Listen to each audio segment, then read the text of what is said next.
आज हम बात करने वाले हैं जो शरीर में सफ़ेद दाग हो जाते हैं, जिसे ल्यूकोडर्मा कहते हैं। आपको विस्तार से बताने वाले हैं कि वो कोई बड़ी बीमारी नहीं है और वो किस कारण से हमारे शरीर में ये सफ़ेद दाग जो उत्पन्न होते हैं और ये बहुत जल्दी कैसे ठीक हो सकते हैं, इसी बारे में आज हम चर्चा करने वाले हैं। लेकिन मेरे प्यारे मित्रों, मेरे प्यारे साथियों, यदि आपने अभी तक हमारे शब्द ज्ञान यूट्यूब चैनल को सब्सक्राइब नहीं किया है तो सबसे पहले आप हमारे शब्द ज्ञान यूट्यूब चैनल को सब्सक्राइब कर लीजिए, ताकि आपको हमारी आने वाली हर ज्ञानवर्धक ऑडियो वीडियो समय समय पर देखने के लिए मिलती रहे। तो मेरे प्यारे मित्रों, मेरे प्यारे साथियों, मेरी माता और मेरी बहनों, ये जो शरीर में जो दाग उत्पन्न हो जाते हैं, सफ़ेद दाग हो जाते हैं, यहाँ से उंगलियाँ सफ़ेद हो जाती हैं, किसी का यहाँ से होंठ सफ़ेद हो जाते हैं, पलक सफ़ेद हो जाते हैं, गुप्तांग सफ़ेद हो जाते हैं, यानी पैर सफ़ेद हो जाते हैं। शरीर में बहुत सफ़ेद कहीं कहीं दाग के छाते से बन जाते हैं और वो एक अजीब से लगते हैं। कुछ लोग तो ऐसे लोगों से घृणा भी करते हैं, यानी उनसे दूर रहना पसंद करते हैं, कभी ये हमारे ना हो जाए। मन दुखी सा रहने लगता है व्यक्ति का, एक फीलिंग से होने लगती है हर व्यक्ति को, यार मेरे मुंह पे दाग है, मेरा चेहरा इतना सुंदर था, इस सफ़ेद दाग की वजह से मैं बहुत भद्दा सा लगता हूँ। तो इन बातों को मन में सोचकर आदमी दुखी रहता है। और जो अगला वाला व्यक्ति होता है, जो कभी यार है, रिश्तेदार है, पड़ोसी है, कोई भी हो घर परिवार में, वो भी उस व्यक्ति से एक हीन भावना से देखने लगता है और हीन भावना उसके प्रति अपने मन में पैदा कर लेता है। ऐसा देखा जाता है और मैंने देखा भी है। और हमारे पास कॉल भी आती है, मैसेज भी आते हैं, गुरुजी हमारे शरीर में सफ़ेद सफ़ेद दाग हो गए हैं, किस कारण से हुए हैं, इसका इलाज क्या है, ये कैसे ठीक हो सकता है। हमें तो बहुत शर्म लगती है, हम बाहर भी नहीं निकलते हैं, यार रिश्तेदारी में भी नहीं जा पाते हैं, हम किसी के सामने शर्म से कुछ बोल नहीं पाते हैं ज़्यादा, क्योंकि अगला वाला हमें डांट देता है, उल्टा सीधा कहता है हमारे बारे में। और कुछ लोग हमसे घृणा करते हैं, हमारे दोस्त वो हमसे दूर रहने लगे हैं जब से सफ़ेद दाग हुआ है, या हमसे कोई दोस्ती नहीं करता है। ऐसे बहुत सारी समस्याएं देखने को मिलती हैं। लेकिन सबसे पहले मैं आपको बता देता हूं कि यदि किसी के शरीर में सफ़ेद दाग है कहीं पर भी, तो उस व्यक्ति से आपको घृणा करने की कोई ज़रूरत नहीं है। आप उसे पकड़ सकते हैं, हाथ मिला सकते हैं या गले मिल सकते हैं, उनके साथ खाना खा सकते हैं, वो आपके नहीं होगा। ये कोई बड़ी बीमारी नहीं है। ये सिर्फ जो बीमारियां होती हैं ये खाने पीने के कारण होती है, यानी हमारे शरीर में विटामिन की कमी हो जाती है, खराब रहता है, या हमारा पेट खराब रहता है, हाजमा ठीक नहीं रहता है, छोटी बड़ी आंत में दिक्कतें आ जाती हैं।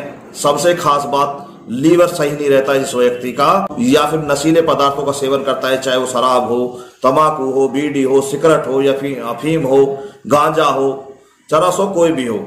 उसके बाद जो व्यक्ति सही से निद्रा नहीं लेता है, जो व्यक्ति ज्यादातर जैसे घर में खीर बनती है उसके साथ रायता पी लेता है, दही पी लेता है, खाने पीने का भी इस पर जो फर्क पड़ता है, या मीठा ज्यादा खाता है, या सब्जी या रोटी खाते हैं, जैसे भोजन खाते हैं उसके साथ दूध ले लेते हैं, तो उनसे भी ऐसी समस्याएं शरीर में उत्पन्न हो जाती हैं। या जब बीमार होते हैं, कोई डॉक्टर आपको डबल डोज दे देता है, ज्यादा डोज दे देता है दवाई में, तो उससे भी आपके शरीर में ऐसी समस्या उत्पन्न हो जाती हैं। या शरीर में खून में इन्फेक्शन हो जाता है, या खून खराब हो जाता है, तो इन सभी समस्याओं के कारण ही स्किन की समस्याएं उत्पन्न हो जाती हैं। तो ये सफेद दाग या अन्य दाग या खुजली वगैरह, यानी शरीर में जो भी हमारी स्किन में या हमारी चमड़ी में जो रोग उत्पन्न होते हैं बाहर, वो सभी इन्हीं कमी के कारण होते हैं। तो अब मैं आपको बताता हूं कि यदि किसी भी भाई बहन के सफेद दाग है, उन्हें थोड़े से परिश्रम करने से, थोड़ा सा परहेज करने से ही, वो थोड़े से उपाय करने से ही बिल्कुल ठीक हो सकते हैं। उनके दाग जड़ से सफेद खत्म हो जाएंगे, जैसी आपकी चमड़ी है बिल्कुल सेम सारी एक सी हो जाएगी। एक बात और बता देता हूं कि यदि आप चाहे कितनी भी दवा खा लीजिए, यदि आप परहेज नहीं करोगे, नियमित अपने शरीर को समय नहीं दोगे, खाने पीने का विशेष ध्यान नहीं रखोगे, तो आप ठीक नहीं हो सकते। आपके दाग हैं और ज्यादा शरीर में फैलने शुरू हो जाएंगे। तो सबसे पहले इसमें परहेज रखा जाता है, जो मैंने आपको बताया है उसका परहेज करें, वो चीज आप खानी छोड़ दें। आपको आगे परहेज अब क्या करना है, सबसे पहले या तो आप रात्रि में सोते हैं, सबसे पहले तो आपको एक तांबे के बर्तन में एक लोटा लीजिए या कुछ जग लीजिए, उसमें पानी भर के सिरियाने रख के अपने बिस्तर के सो जाइए, खाट के बैठ के, और सुबह खाली पेट उसे पीजिए। या फिर 1.5 लीटर गुनगुना पानी पीजिए डेली सुबह। उसके बाद आप फ्रेश होइए और 1 घंटा फिर 1 घंटा आपको अपने शरीर के लिए देना है, व्यायाम करना है, शरीर से पसीना निकलना चाहिए, मेहनत करनी है आपको शरीर से। उसके बाद आप कुल्ला दातुन करके नहा धोकर 3-4 ढक्कन आप साफी पीजिए, जो नीम की साफी होती है उसे पीजिए, और थोड़ा सा दही लेकर उसमें नीम के पत्ते पिसवाकर, कच्चे हल्के वाले जो होते हैं, तो उनकी चटनी से बनाकर, घोल सा बनाकर अपने दाग, इन पे दाग पे लगाइए। जो तुम्हारा सफेद दाग है यहाँ पर लगाइए, दिन में 2 बार 3 बार जब भी आपको समय मिले। या फिर आप प्योर सरसों का तेल हो, उसमें सफेद सावत हल्दी की गांठ लीजिए, उनको अच्छी तरह पीस कर एक घोल बनाकर उनको भी आप लगा सकते हैं। तो ये उपाय आप कर सकते हैं।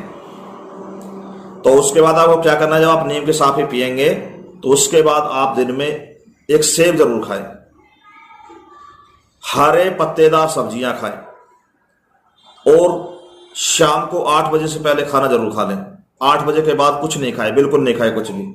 और खाना खाने के बाद टहले जरूर, थोड़ी बहुत दूर तक आप टहल कर जब आप आराम करें, जब सोए।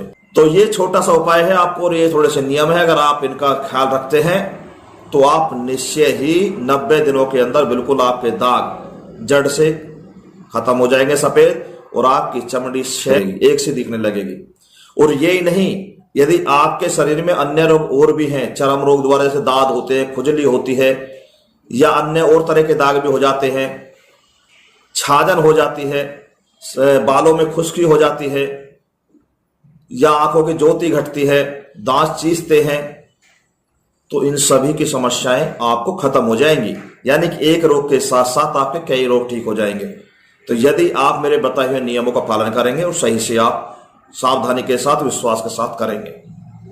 बहुत से लोग क्या करते हैं, 8 दिन करते हैं, 20 दिन करते हैं, हमें तो आराम दिख नहीं रहा है। आराम एकदम नहीं दिखेगा आपको। आप 90 दिन बिल्कुल ये सोचे कि हमें आराम नहीं मिलेगा, हमें तो 90 दिन के बाद ही मिलेगा। सिर्फ नियमित जो मैंने उपाय बताए हैं, जो खान पीन बताया है, बस उसे ही कर लीजिए आप।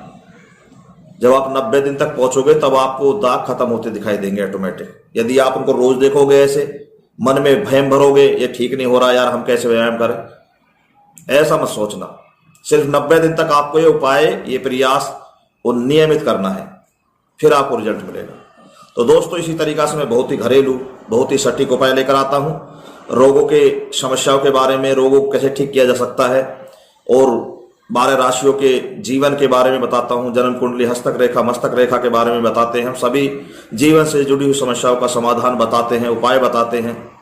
तो मेरे प्यारे मित्रों, मेरे साथियों, मेरी माता और मेरी बहनों, हम आपके लिए इसी तरीका से बहुत ही खास और सटीक जानकारियां लेकर आते हैं, जो घरेलू होती हैं और बहुत ही सटीक होती हैं। तो दोस्तों, यहीं पर मैं अपनी वाणी को देता हूं विराम और आपसे भी करता हूं नमस्कार। लेकिन जाने से पहले एक संदेश और देना चाहता हूं। यदि किसी भाई या बहन की समझ में मेरी वीडियो के माध्यम से कोई बात नहीं आई है, या तो आप हमारे कमेंट बॉक्स में मैसेज कर सकते हैं, या हमें कॉल कर सकते हैं किसी, या हमारे व्हाट्सएप नंबर पर भी आप मैसेज छोड़ सकते हैं। तो हम आपके समस्याओं का निदान करेंगे, आपके प्रश्नों का उत्तर देंगे, उपाय बताएंगे। तो दोस्तों, पंडित राजगुरु शर्मा का यहीं पर आप सभी को जय हिंद, जय भारत। नमस्कार मेरे प्यारे मित्रों, मैं पंडित राजगुरु शर्मा, आप सभी के एक बार फिर से हमारे शब्द ज्ञान यूट्यूब चैनल में स्वागत है। मैं आज आप लोगों को एक संदेश देना चाहता हूं। देखो, यदि आपको जीवन में सत्यापित भविष्यवाणी देखनी है, यदि आप जीवन में किसी भी समस्या को लेकर परेशान हैं, किसी भी अशुभ ग्रह की वजह से आप परेशान हैं, पूजा कैसे की जाती है, किस दिशा में करनी चाहिए, किस दिशा में घर का मंदिर होना चाहिए, कितनी बड़ी पूजा के मंदिर में मूर्ति होनी चाहिए, और घर में किस तरफ बाथरूम होना चाहिए, रसोई घर होना चाहिए, या फिर सीढ़ियां, जीना होना चाहिए, घर का दरवाजा होना चाहिए, अच्छा हमारा गेस्ट रूम किधर होना चाहिए, या फिर आपके घर में किसी वजह से वस्तु दोष है, पितृ दोष है, या परेत दोष है, जिंद का दोष है, करवाए हुए का दोष है। कोई भी व्यक्ति, कोई भी माता बहन अपनी राशि का स्वामी जानना चाहता है, कौन सी राशि के जातक और जातिकाओं को किस देवी देवता की पूजा करना शुभ रहता है, कौन सा दिन शुभ रहता है, कौन सा व्रत शुभ रहता है, कौन सी दिशा शुभ रहती है, कौन सा बिजनेस शुभ रहता है, कौन सा रंग शुभ रहता है, कौन सा नंबर शुभ रहता है, ये सभी जानकारियां प्राप्त करने के लिए, समस्त जानकारियों के लिए हिंदू शास्त्र के अनुसार आप हमारे शब्द ज्ञान यूट्यूब चैनल को सब्सक्राइब करें। उस पर आपको सारी सटीक और सत्य जानकारियां देखने को सुनने को मिलेंगी। कोई भी भाई बहन, मेरा प्यारा मित्र भक्ति भाव में आस्था रखता है, भजन सुनना चाहता है, कथा सुनना चाहता है, तो वो हमारे शब्द मणि यूट्यूब चैनल को सब्सक्राइब कर लीजिए। और तीसरा हमारा चैनल है इंद्रजाल। यदि कोई भी व्यक्ति, कोई भी माता बहन प्राचीन महा इंद्रजाल में विश्वास रखता है, जादू टोनों में विश्वास रखता है, तंत्र मंत्र सिद्धि साधना में विश्वास रखता है, टोने टोकटा में विश्वास रखता है, वशीकरण में विश्वास रखता है, उच्चाटन में विश्वास रखता है, यदि कोई भी व्यक्ति प्राचीन महाइंद्रजाल से जानकारी प्राप्त करना चाहता है तो वो व्यक्ति हमारे इंद्रजाल यूट्यूब चैनल को सब्सक्राइब कर लीजिए, क्योंकि महा प्राचीन इंद्रजाल की सारी जानकारियां आपको हमारे इंद्रजाल यूट्यूब चैनल पर देखने के लिए मिलेंगी। दोस्तों, हम सारी विद्याओं के अनुसार, हमने हिंदू शास्त्र के अनुसार हर व्यक्ति के जीवन से जुड़ी हुई जानकारियां प्राप्त करने के लिए हमारे तीनों चैनल पर आपको अलग अलग जानकारियां प्राप्त होंगी, जो मैंने अभी आपको विस्तार से बताई है। तो जो भी व्यक्ति जिसमें रुचि रखता है, जिसमें आस्था रखता है, विश्वास रखता है, वो हमारे उसी चैनल को सब्सक्राइब कर लीजिए। दोस्तों, यदि आपको हमारी कोई भी वीडियो बताई समझ में नहीं आती है, या आप हमसे डायरेक्ट कोई जानकारी प्राप्त करना चाहते हैं, तो आप हमसे भी संपर्क कर सकते हैं, या हमारे व्हाट्सएप नंबर में मैसेज कर सकते हैं, या हमारे कमेंट बॉक्स में भी मैसेज कर सकते हैं, और आपको सभी समस्याओं का समाधान और निवारण बताएंगे। दोस्तों, मैं यहीं पर अब अपनी वाणी को देता हूं विराम, और आप सभी करता हूं नमस्कार। फिर मिलूंगा नई ऑडियो वीडियो के साथ। जब तक के लिए पंडित राजगुरु शर्मा का आप सभी को जय हिंद, जय भारत।